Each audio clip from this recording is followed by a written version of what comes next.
పంచాయతీరాజ్ మరియు గ్రామీణాభివృద్ధి శాఖలో రాష్ట్ర స్థాయి నుండి గ్రామ స్థాయి వరకు పనిచేస్తున్న ప్రతి ఒక్క అధికారికి హృదయపూర్వక నమస్కారాలు, శుభాకాంక్షలు. ఈ మీటింగ్లో నాతో పాటు పాల్గొంటున్న ప్రిన్సిపల్ సెక్రటరీ శ్రీ శశిభూషణ్ గారికి, పంచాయతీరాజ్ కమిషనర్ శ్రీ కృష్ణతేజ గారికి, మిగతా ఉన్నతాధికారులందరికీ కూడా నా హృదయపూర్వక నమస్కారం. ఇందాక రివ్యూ చూస్తూ ఉంటే 2014 నుంచి 2019 వరకు మన మన్రేగా ఎట్లా జరిగిన వర్క్స్ 19 నుంచి 24 వరకు జరిగితే చాలా వెనుకబడి ఉన్నాం. సో దాన్ని తొందరగా పూర్తి చేయాలి, దాని అనుకున్న టార్గెట్స్ పూర్తి అవ్వాలి అనే ఉద్దేశంతో ఈ మాట్లాడాం. ఒకే రోజు ఈ గ్రామసభ తీర్మానాలు చేయాలి అనేది చాలామంది కోరికది. పంచాయతీరాజ్ వ్యవస్థలో గ్రామ పంచాయతీల నుండి జిల్లా పరిషత్ వరకు పటిష్టంగా ఉన్నప్పుడే నిజంగా మనం అనుకున్న అభివృద్ధి ముందుకు తీసుకెళ్ళగలుగుతాం. అందుకని దాంట్లో భాగంగానే ఆగస్టు 23 తారీఖున రాష్ట్ర వ్యాప్తంగా 13,326 గ్రామ పంచాయతీల్లో ఇప్పుడు ఇంతకుముందు ఎన్నడూ లేని విధంగా ఒకే రోజున గ్రామ సభలు నిర్వహిస్తూ ఉన్నాం. జిల్లా పంచాయతీ అధికారులు, గ్రామ పంచాయతీ అధికారులందరికీ గ్రామసభ నిర్వహణపై పూర్తిస్థాయి అవగాహన కల్పించాలి. గ్రామసభ సమాచారాన్ని కనీసం 2 రోజుల ముందుగా టామ్ ద్వారా తెలియజేయాలి. ఈ గ్రామ సభలు అర్థవంతంగా నిర్వహించాలంటే గ్రామస్తులు, ప్రజాప్రతినిధులు, అధికారులు అది మనస్ఫూర్తిగా పాల్గొంచుకోవాలని కోరుకుంటా ఉన్నాం.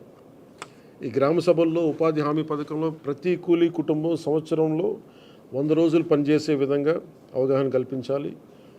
కూలీలకి ఉన్న హక్కులను తెలియజేయాలి.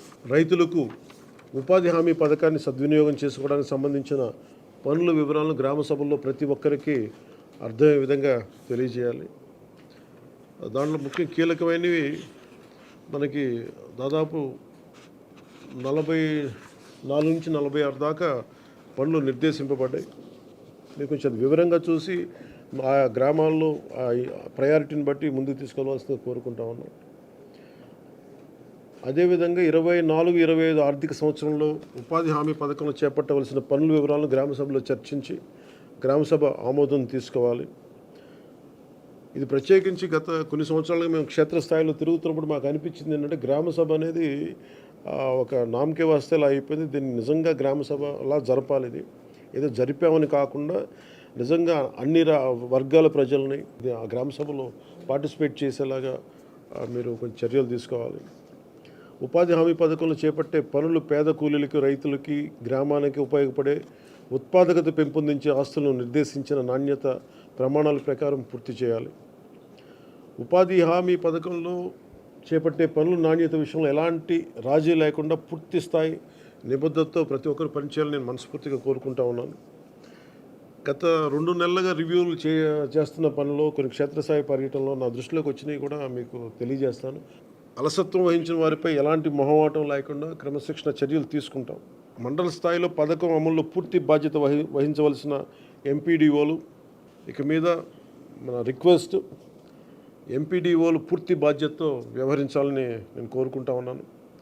అంటే ఇన్ని వేల కోట్లు ఒక కీలకమైన బడ్జెట్ ఇది.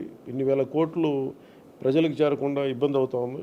దాన్ని దయచేసి మీరు కొంచెం దృష్టి పెట్టండి. ఇది ప్రజలకు ఏమాత్రం ఇబ్బందిగా ఉంటే ఆ పరిస్థితులను సహించం. దానికి సంబంధించిన ఎలాంటి వ్యక్తులైనా సరే ప్రతి ఒక్క అధికారిపై గ్రామ స్థాయి నుండి జిల్లా స్థాయి వరకు అది క్రమశిక్షణ చర్యల కింద వస్తాయి.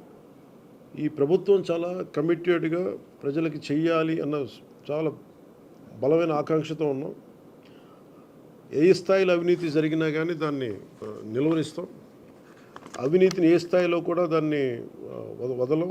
ఎఫ్ఏ స్థాయి నుండి పీడీ, డ్వామా వరకు, సోషల్ ఆడిట్ గ్రామస్థాయి ఆడిటర్ నుండి రాష్ట్ర స్థాయి డైరెక్టర్ వరకు అందరూ కూడా one will be accountable for this. దయచేసి అవినీతికి తావు లేకుండా భవిష్యత్తులో అందరం ఈ కైండ్ ఆఫ్ డిసిప్లినరీ మెషర్స్కి ముందుకెళ్లకుండా మీరు పార్టిసిపేట్ చేయాలని కోరుకుంటా ఉన్నాను. అంతేకాదు బాధ్యతాయుతంగా సమర్థవంతంగా పనిచేసే అధికారులకు కూడా సిబ్బందిని గుర్తించి వారిని ప్రోత్సహిస్తాం. ఇకపైన ఉపాధి హామీ పథకాన్ని సమర్థవంతంగా అమలు చేయడానికి మనందరం కలిసి పనిచేద్దాం. పథకం అమలులో మన రాష్ట్రాన్ని దేశంలోనే మళ్ళా మొదటి స్థానంలో ఉంచడానికి కృషి చేయాలని కోరుకుంటా ఉన్నాను. గ్రామాలను అభివృద్ధి చేసే మహాత్మా గాంధీ గారి కళలాగా గ్రామ స్వరాజ్యాన్ని స్థాపించాలి, ఆ దిశగా అడుగులేయాలని చెప్పి మీరందరూ కలిసి మాకు సహాయ సహకారాలు ఇవ్వాలని మనస్ఫూర్తిగా కోరుకుంటున్నాను.